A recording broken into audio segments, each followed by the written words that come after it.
We could have changed the world. Now, look at us. I've become a political liability. And you're a joke. I want you to remember Clark in all the years to come. In your most private moments.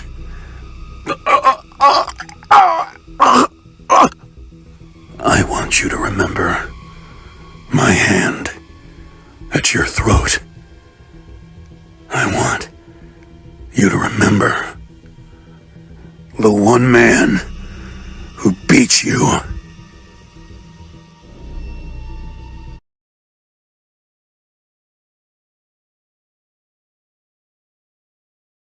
What is authority? Any power, usually from person to person, that can limit another person's choice, which is freedom.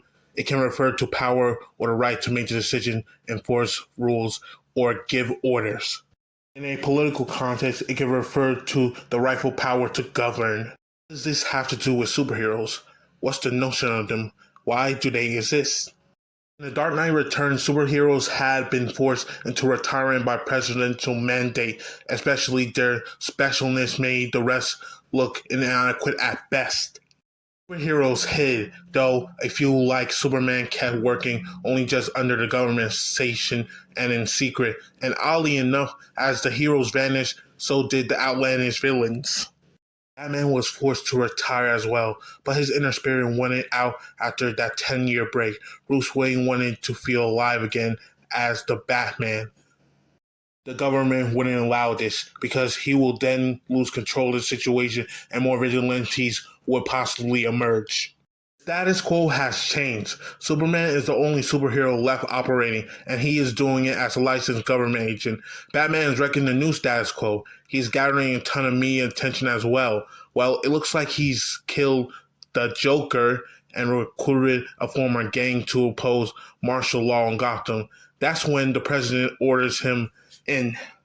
I will be looking at The Dark Knight Returns in my argument on fascism, so here goes.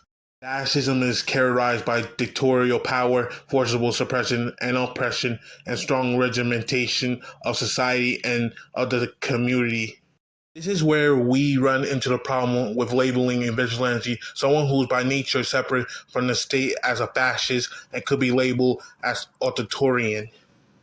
Even if we look at Batman's personal actions, the fascist label makes no sense. Fascism is an ideology as a set of certain ideas that usually revolve around political, social, or economic issues. Many people have noticed that all superheroes unintentionally have a theme or belief. Batman ultimately represents the will of the common man. Batman, in many ways, understands that he's overstepping. He understands the role he plays in society, in which is what makes him a hero of the story to the degree, not just an ability to fix things, but knowing where the lines are and admitting what he truly represents. Batman lives in a world where everything's political: terrorism, police, corruption, prison, industrial issues, mental health issues, from the individuals to the systemic abuse. Frank and his books usually address things like this. Today, these problems still exist in our society. The Dark Knight Returns is big, bold, and bombastic. Miller also introduced the Batman fans on how dark and brooding the Cape Crusader can be. According to Miller, he designed the personalized concept of Batman on his own realization that he was now older than the superhero he idolized as a boy.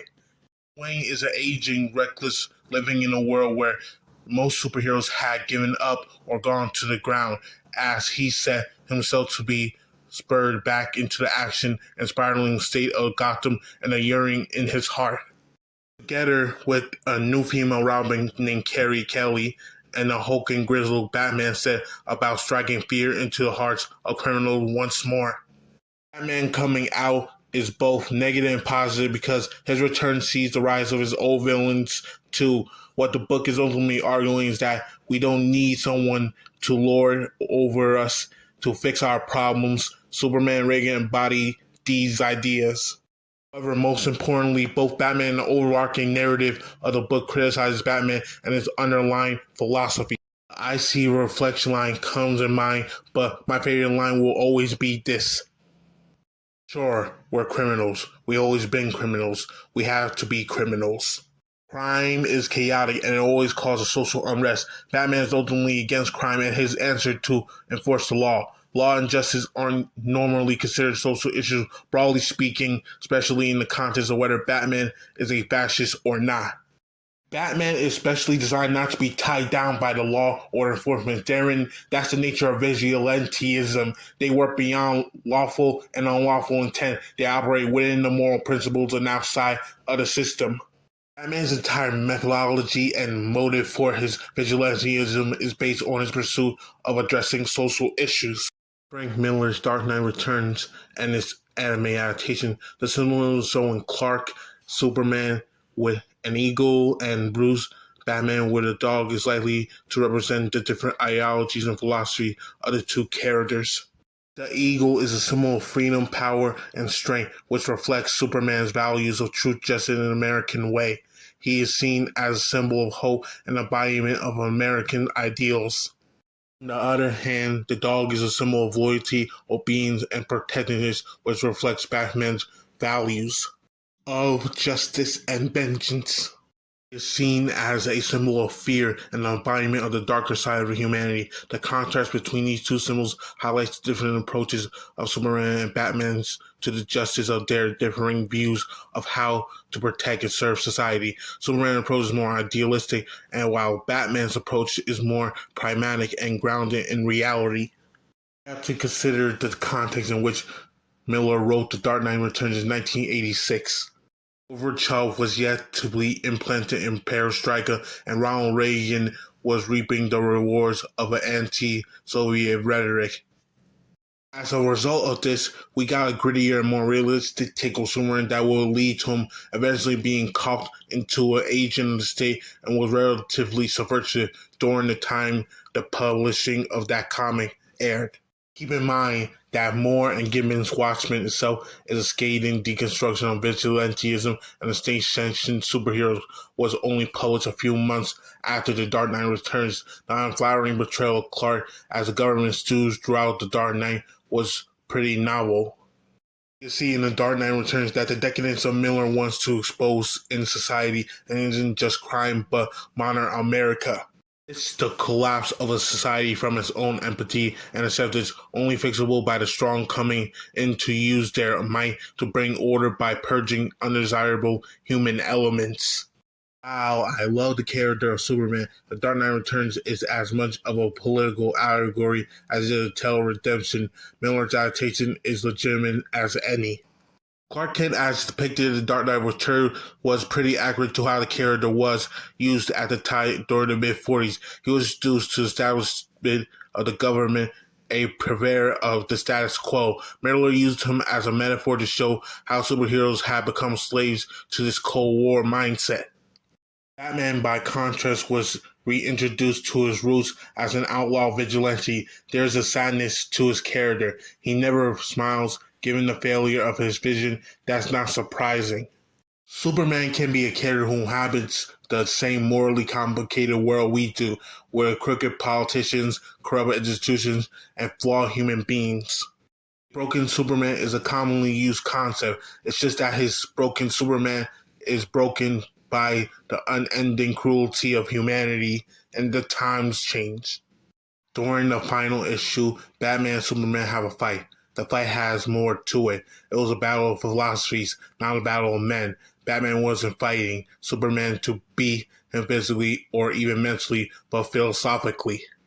Batman wanted Superman to admit that he was wrong to help the government. Superman is basically representing the government, which, although naturally powerful, couldn't help the people of Gotham and the way Bruce could. Bruce beating Superman showed him to stick it to the government and bureaucracy.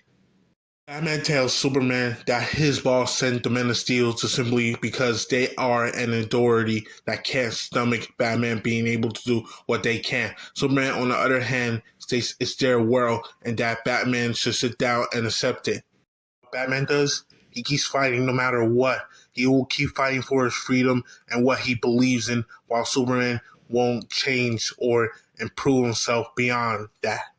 In the grand scheme of things, Batman and Superman's fight is a clashing of ideals. Batman represents the triumphant, ordinary citizens who champion humanitarian causes and can effectively organize their own municipalities through civic leadership. Superman stands for the government, control, and regulation, the complete opposite of his former philosophies. In effect, the nuclear launch was really and actually a result of Superman's provocations and the bestest of the presidents. Superman destroyed the Soviet armies, leading them to retaliate in a big, bad way. There is mostly a certain critique where here it comes to the meddling of political leaders in a matter of civil and foreign affairs. Batman The Dark Knight Returns is a story of a man's journey to discovering his true self and finding comfort with it, with Superman coming to terms with Batman faces death while doing his job secretly. The end of the story is a culmination of everything. Batman leading the next generation while transcending his own mythology and limits.